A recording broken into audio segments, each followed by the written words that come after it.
We are 33 days away from the Rugby World Cup. Tomorrow, the All Blacks World Cup squad gets named. So today, it's our last chance to predict the team we think we're going to see here on the sports booth. I am one half of the team. My other half is Hughesy, who is the Wallabies fan in us. Does it really matter what team they're sending into the World Cup? Yes, they're on the easy draw, but let's be honest. So, got him! Got him! I'm here today as the New Zealand side, the Kiwi, the All Black side, to discuss this All Black team and put in my last thoughts the day before the team gets named, and really try and decipher what I've seen, since the team got named for the Rugby Championship and the All Blacks XV, what I saw, what I like, and trimming the squad down to 33 players.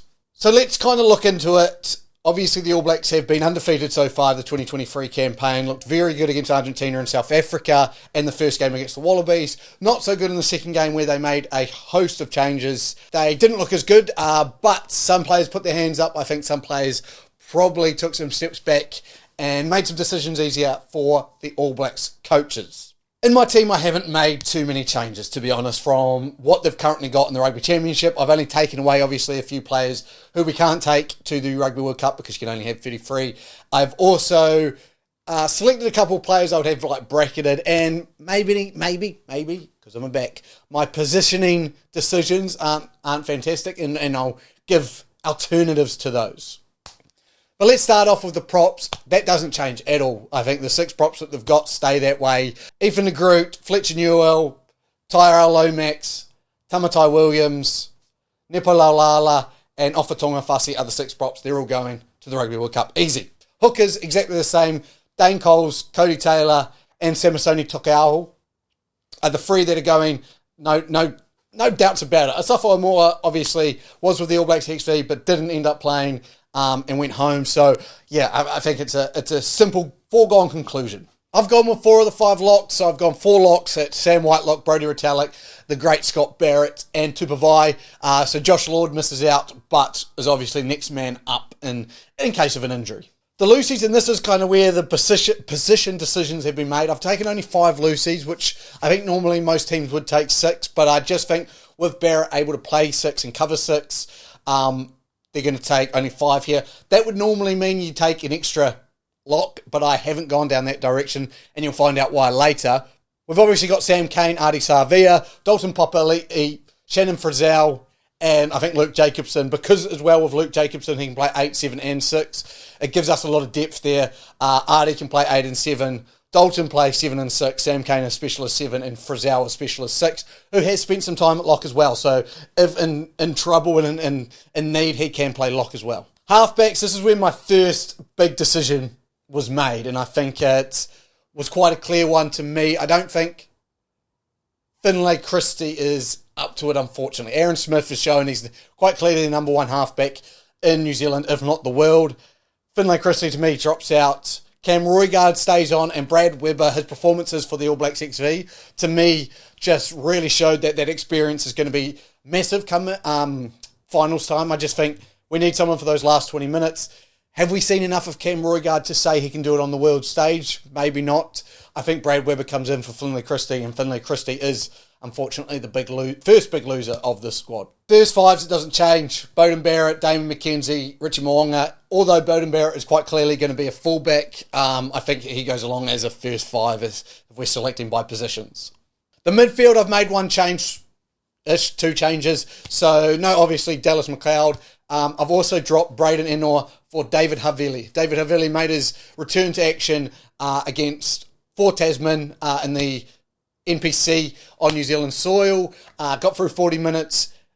If he can play, he'll be on the plane, even if it's not at full capacity straight away. But I think 33 days away, I think he's got enough time that the fact that he's played 40 minutes, I just can't see them not selecting David Havili for the season, although it was a stop-start season with the Crusaders. But his form has been in the past few years too easy. Then you've got Geordie Barrett, Anton Linnett-Brown, and Rico Ioane. I still think Geordie Barrett and Rico Ioane are 1 and 2, as in 12 and 13. But ALB can obviously play 12 and 13. And I think David Havili is a good enough player to play 12 and 13. And I think Geordie Barrett could probably cover 12 and 13 as well.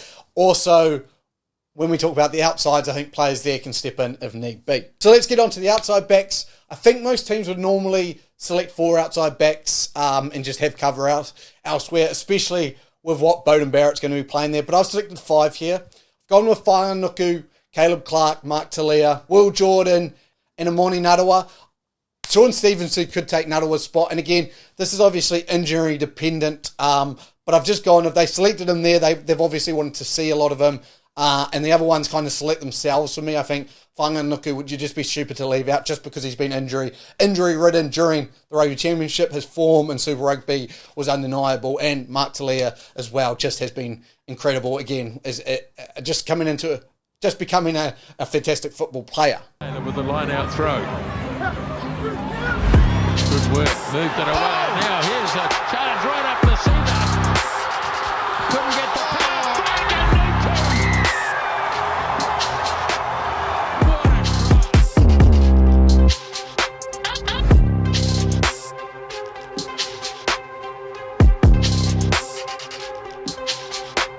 So there's the 33 I would select and I see being selected. It's a bit of both, like, as much as I want to say I would select this 33 exactly, I don't know if this would be my 33, but I think it's going to be close enough to the 33 that will go.